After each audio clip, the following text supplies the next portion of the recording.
Prezados alunos, nesta aula estudaremos sobre os indicadores de saúde e do meio ambiente. Nós vamos ver que existem instrumentos utilizados pelo poder público para implementar programas de saúde pública em regiões que não são alcançadas pelo Estado, ou seja, que não são atendidas quanto aos direitos fundamentais sociais de moradia, de água potável, de saneamento básico. É algo surpreendente sabermos que em pleno século XXI, milhões de pessoas em nosso país, o Brasil, não têm acesso a condições básicas de higiene e saúde. Então é um pouco sobre esse assunto que estudaremos hoje. Em algumas regiões do Brasil, a dificuldade de acesso a saneamento básico constitui um dos graves problemas em saúde brasileira. Então o acesso à água potável é fundamental para realizar diversas atividades, além de ser um direito constitucional, É um direito que, pelo menos em teoria, é garantido pela Constituição Federal. Mas para fazer valer esse direito, o poder público precisa atuar em regiões que historicamente não são favorecidas, e um grande contingente de pessoas fica sem acesso à água encanada, aos serviços de esgoto. Então vamos ver alguns indicadores ambientais, demográficos, de serviços, morbidade e saúde, para entendermos melhor esse assunto. Políticas públicas são necessárias para garantir a saúde da população. Entanto, para que isso seja possível, é preciso também identificar quais são as necessidades de cada região, município e comunidade. Então, para conhecer essas condições locais, é preciso que haja indicadores, que existam instrumentos que mostrem esse quadro, mostrem esse cenário. Como que um governo, seja ele estadual, federal, municipal, vai atender uma determinada população, ou um bairro, ou mesmo uma cidade inteira, se não se sabe quais as necessidades daquelas pessoas, Então, conhecer as condições locais, podem marcar isso aqui porque é muito importante. É importante para avaliação e planejamento de saúde pública, quanto para a conservação do ambiente, pois esse conhecimento ajuda na busca pela garantia da qualidade de vida da população e do cuidado com o ambiente. Então, a primeira etapa é descrever as características populacionais e naturais de uma região, utilizando, então, indicadores. O que são indicadores, gente?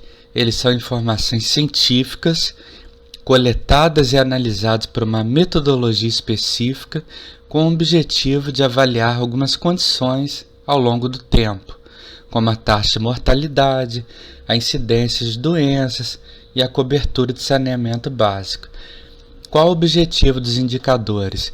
Eles objetivam identificar problemas e tendências, formular e implementar políticas, avaliar o desempenho de estratégias ao longo do tempo e, se preciso, adotar novas abordagens. De modo geral, os indicadores são importantes para desenvolver políticas públicas e produzir informações reais sobre um contexto.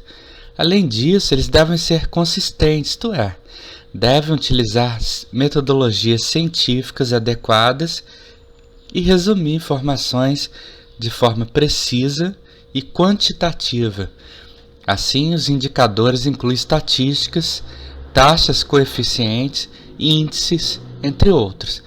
Então, para que os indicadores mostrem uma realidade objetiva e não subjetiva, ou seja, o que de fato determinada região está precisando, o que alguns grupos humanos, algumas populações de fato têm mais carência. É preciso que se dê um tratamento estatístico e matemático aos dados. Não adianta alguém reivindicar junto à autoridade pública a necessidade de algum tipo de serviço em um bairro se não se sabe qual a necessidade básica daquele bairro, né? Não adianta alguém, por razões pessoais, simplesmente afirmar, né, que o poder público não tem feito nada para uma determinada região, bairro ou município. É preciso mostrar isso.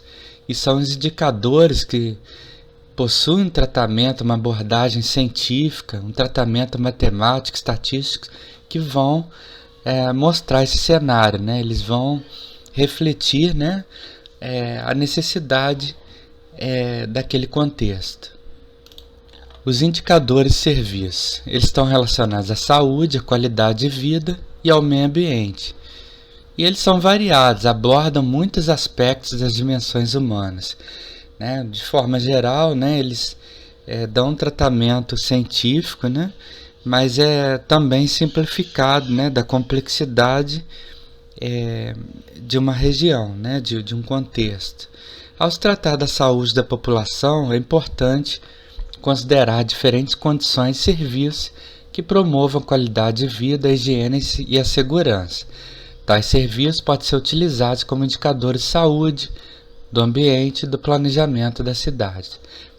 Então, qualquer, né, gestor público, antes de implementar qualquer medida, deve conhecer a realidade daquele lugar que ele administra, né? Então ele recorre a uma equipe multidisciplinar que irá pesquisar, que vai fazer um desenho, né, um layout daquele contexto.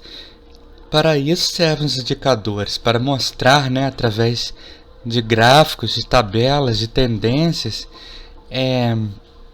a realidade de uma variável em determinada localidade. Por exemplo, qual a incidência de dengue no bairro da cidade tal, né? Um exemplo. Os indicadores vão mostrar, né? Vão mostrar essas taxas de incidência. Qual é a taxa de mortalidade ou de natalidade em uma determinada região?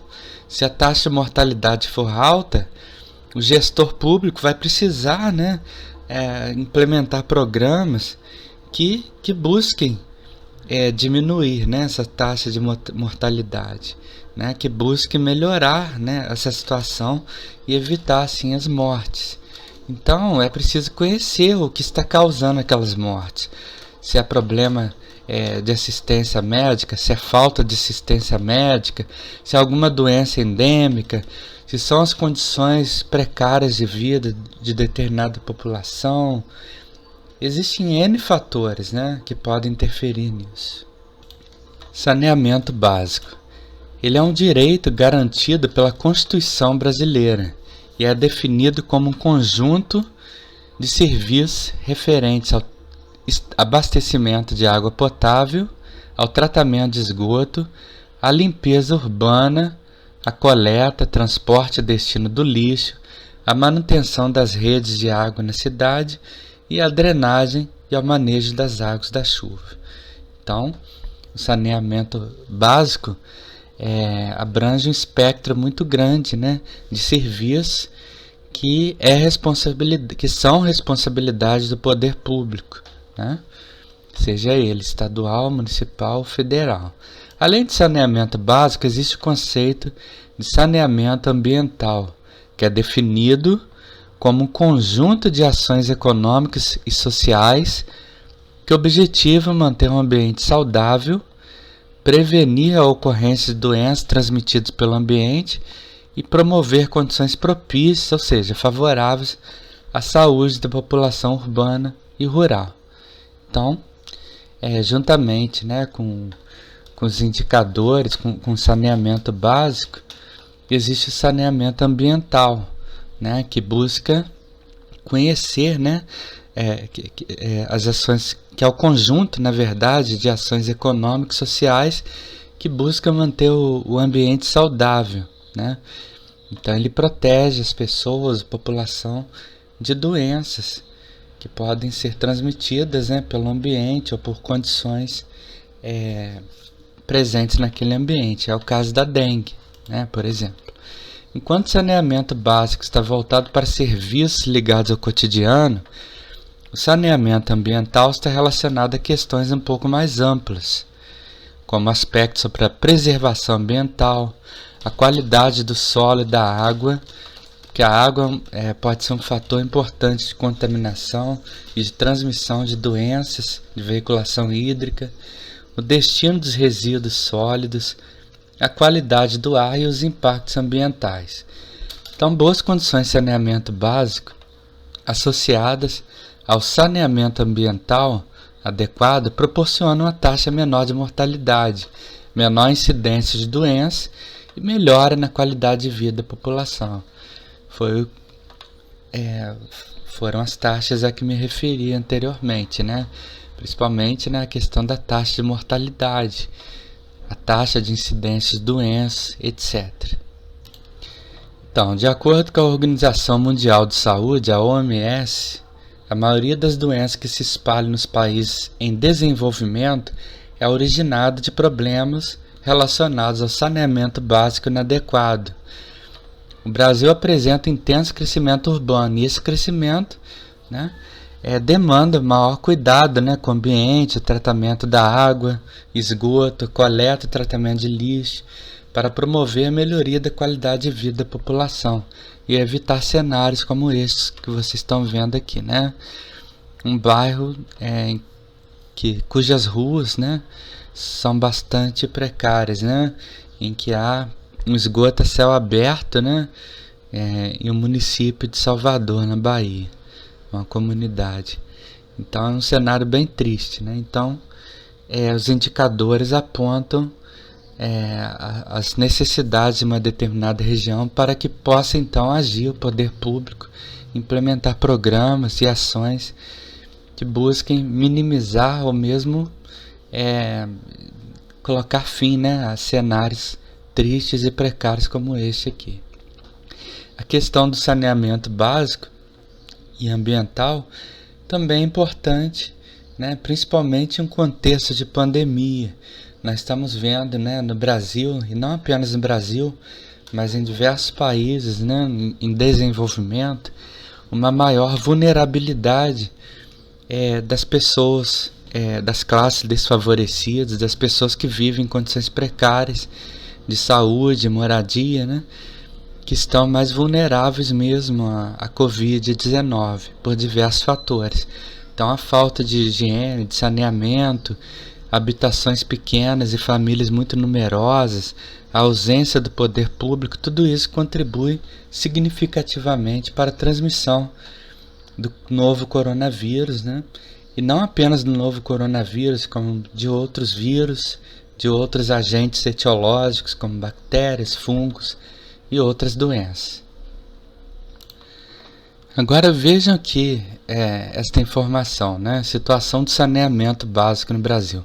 Segundo dados do Instituto Trata Brasil e do Sistema Nacional de Informações sobre Saneamento, SNIS, a coleta de esgoto adequada está disponível para cerca de 50% da população brasileira, ou seja, mais de 100 milhões de brasileiros ainda não têm acesso à coleta de esgoto. Isso é dramático, gente, considerando um país como o Brasil, de dimensões continentais, né, com a população que supera os 200 milhões de habitantes. Isto é dramático, né? Sabemos que mais de 100 milhões de conterrâneos, né, de pessoas, de cidadãos que pela Constituição têm os mesmos direitos que nós, elas não têm acesso, né, à coleta de esgoto. Então vamos ver aqui, né? Aqui temos a taxa, né, de serviços de água, né, e aqui é de esgoto, né, em vermelho. Vejam só, né? 50% apenas da nossa população está coberta pela coleta de esgoto adequada. Os outros 50%, que representa mais de 100 milhões de brasileiros, não têm acesso à coleta adequada de esgoto. Vocês podem observar, né, que houve um ligeiro crescimento, né, entre os anos 2007 a 2015, mas ainda é muito pouco. A Lei de Saneamento Básico no Brasil completou 10 anos em 2017. De 2007 a 2017, o acesso à coleta de esgoto passou a 42% para 50,3%. E o abastecimento de água teve um pequeno aumento também, de 80,9% para 83,3%. Apesar de ter melhorado, ainda há muito que se fazer nesse sentido, né? O tratamento da água do esgoto é fundamental para melhorar a qualidade de vida e a saúde da população. Sem esse tratamento, a água se torna imprópria para o consumo, pois pode conter micro-organismos ou substâncias tóxicas para o ser humano. Em locais onde não é realizado o tratamento de esgoto, o risco de contaminação da água é maior, visto que os dejetos são lançados em canais que desembocam nos cursos de água. Então, aqueles dejetos, né, que são eliminados nas residências, né, no esgoto, são lançados na água, nos cursos d'água, sem sofrerem qualquer tipo de tratamento. Isso inclui fezes, urina e outros fluidos humanos, né, com alto grau de contaminação. Quando a pessoa tem contato com essa água contaminada, claro, pode adoecer, né? E outro fator que faz parte do saneamento é o lixo. Embora grande parte dos municípios do país possuam um serviço de coleta de resíduos, aproximadamente 30% dos municípios destina o lixo coletado aos lixões, que são aqueles espaços a céu aberto, né, onde o lixo é simplesmente abandonado, o que atrai vetores como ratas e baratas, pessoas que, né, infelizmente, vão até lá, né, coletar restos de alimentos para sobreviverem, né, urubus e outros problemas aí, né, além de afetar significativamente a beleza cenográfica de uma região, né, a paisagem de uma região. O lixo degrada, ele causa percolação, contaminação dos solos, das águas. O líquido que é produzido pela putrefação do lixo, chamado chorume, infiltra no solo e contamina cursos d'água, né, subterrâneos. Então, os lixões não são um destino mais adequado para se dar ao lixo. O destino do lixo é um desafio, pois o descarte inadequado pode causar poluição tanto do solo quanto da água, né, o que leva a problemas de saúde. E para reduzir o volume dos resíduos produzidos, algumas cidades possuem serviço de coleta seletiva, que são aquelas lixeiras, né, que vocês estão vendo aqui, as lixeiras coloridas. Cada uma vai receber um tipo de material diferente: vidro, papel, metal, plástico, não recicláveis, o que seria ideal, né, se acontecesse em todos os municípios, né, em todos os bairros. Uma outra prática aliada à coleta seletiva é o consumo consciente, que compreende saber fazer escolhas do que é necessário consumir e o que consumir. Então, ao invés de a pessoa sair comprando tudo que vê pela frente, é importante avaliarmos conscientemente se realmente precisamos daquele produto. Será que aquele modelo de celular, né, que queremos comprar não pode esperar um pouco? Porque algumas marcas são praticamente descartáveis, né?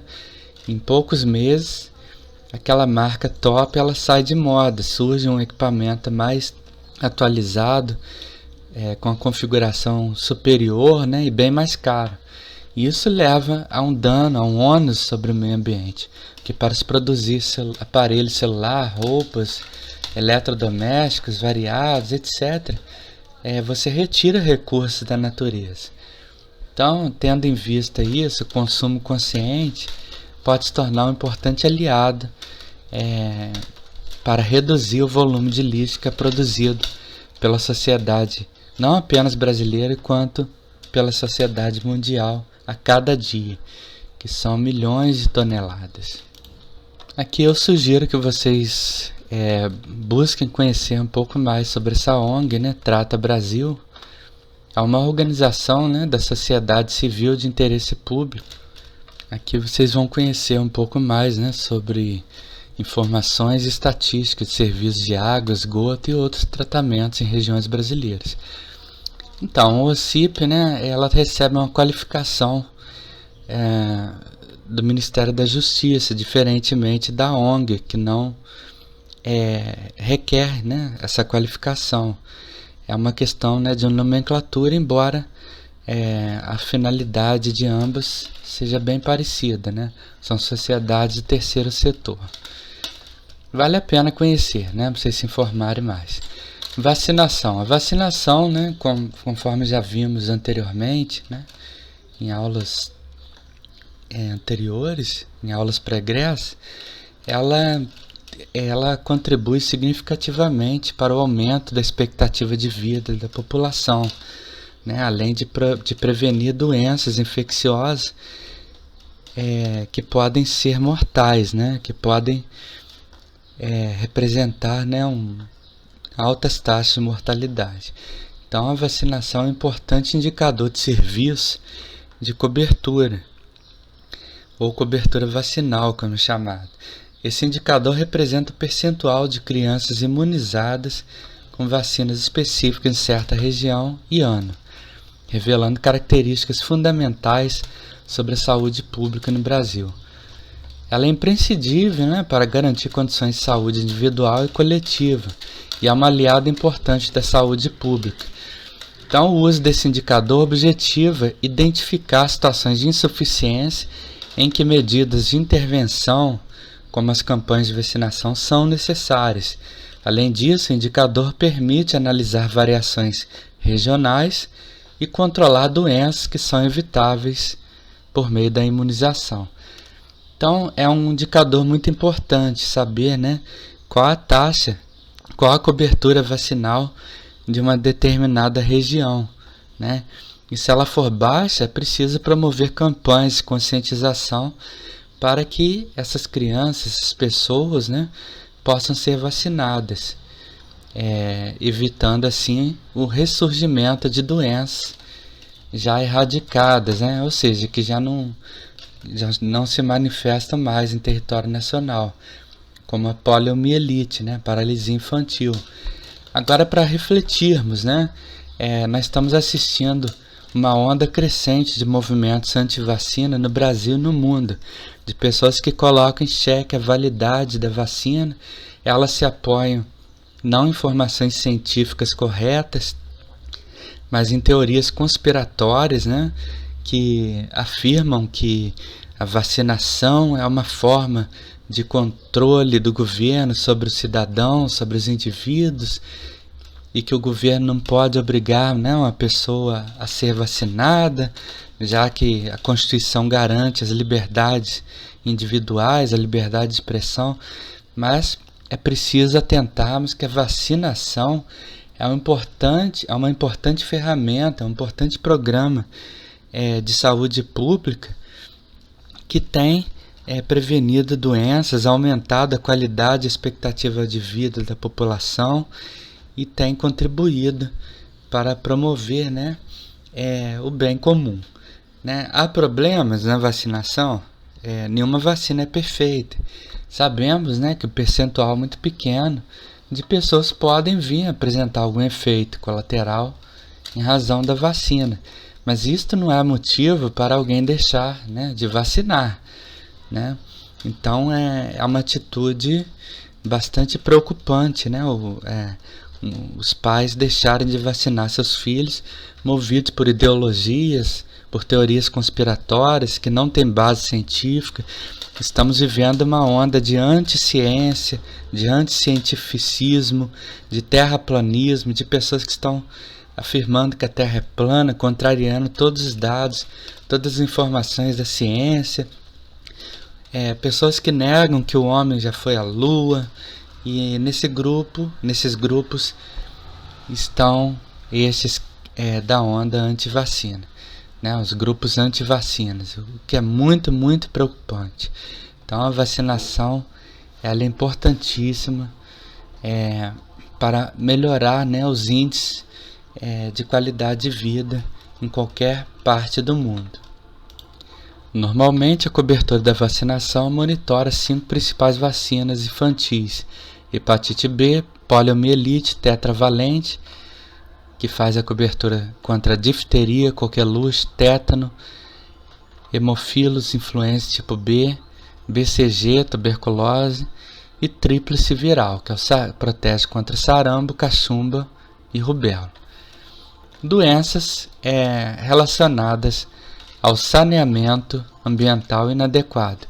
As doenças relacionadas ao saneamento ambiental inadequado, que tem a sigla de DRSAI, são referentes à falta ou à precariedade de um ou mais serviços de saneamento ambiental. Algumas delas podem estar relacionadas aos cuidados inadequados com a higiene. Geralmente, populações de regiões menos desenvolvidas estão mais propensas a essas doenças, principalmente devido à falta ou à precariedade de saneamento ambiental e de medidas preventivas. Essas doenças podem ser causadas por bactérias, vírus, protozoários, que são organismos unicelulares, que possuem célula com núcleo, que são heterótrofos, como a amebise, causado por bactérias, e outras, a doença de Chagas, e vermes, animais de corpo fino, alongado, sem pernas, sem esqueleto rígido. Elas variam principalmente devido às formas de transmissão. Então veja a lista abaixo com as formas de transmissão, o nome das doenças e, entre parênteses, seus agentes causadores, ou seja, os tipos de seres vivos que as causam. Doenças transmitidas por meio de contato direto do corpo humano com água contaminada. Temos a esquistossomose, que é causada pelo Esquistossoma mansoni, que é um verme de corpo achatado, e temos a leptospirose, causada pela bactéria, Leptospira, e está associada, são doenças associadas a enchentes, a inundações. Então, se a pessoa tiver contato, com aquela água contaminada, inundações, ela pode contrair essas doenças. Temos o cólera também, Doenças transmitidas por meio da ingestão de água contaminada por agentes causadores. Hepatite A, vírus, diarreias, principalmente bactérias, amebise, protozoário e cólera, bactéria. Conforme vimos, a água está associada à transmissão de várias doenças. A cólera, pode estar associada também a situações, a áreas, de precariedade, de difícil acesso da água. Então as pessoas, em épocas de chuva, de inundação, elas recolhem aquela água contaminada, ingerem aquela água e podem ficar doentes. Além disso, temos as diarreias, que podem inclusive causar a morte de criança. Temos a hepatite A, que é causada por um vírus que atinge o fígado, e a amebise, causada pela ameba, que é um protozoário. Temos doenças transmitidas por inseto vetor, que tem parte de seu ciclo de vida relacionado diretamente à água, como é o caso da malária, que é causada por um protozoário, mas é transmitida por um mosquito. Temos a dengue, que é transmitida pelo mosquito Aedes aegypti, mas é causada por um vírus. E temos a febre amarela. É uma doença endêmica em muitas regiões tropicais do planeta. Temos a doença transmitida por inseto vetor que não tem parte de seu ciclo de vida relacionado diretamente à água, como é o caso da doença de Chagas, que é causada por um protozoário, mas é transmitida por um inseto, um percevejo chamado barbeiro, porque ele recebe esse nome porque ele normalmente pica o rosto das pessoas enquanto essas dormem, como vocês estão vendo aqui. Temos a doença transmitida por meio da ingestão de carne de boi ou porco contaminada e ou mal cozida, que são as teníases. Nós temos dois tipos de tênis sóleo, que é transmitida pela ingestão de carne de porco, mal cozida, e temos a tênia saginata, que é transmitida pela carne de boi mal cozida. Lembrando, que a tênia sóleo, que utiliza o porco, como vetor, como hospedeiro intermediário, pode causar uma condição ainda mais grave, que é cisticercose, em que as larvas eclodem no interior do homem, né, da espécie humana, podendo espalhar-se por vários órgãos internos e chegar inclusive ao cérebro, causando uma condição gravíssima e pode ser fatal, que é a neurocisticercose. Então, não é uma doença simples, né? E finalmente temos a doença transmitida por meio da ingestão de alimentos contaminados pelo agente causador, que é a escaridíase, ou lombriga, né? É um verme, como vocês estão vendo aqui. Se a pessoa ingerir um alimento, né? Um fruto, uma verdura, ou qualquer outro alimento contaminado, pode estar ingerindo lombrigas, literalmente.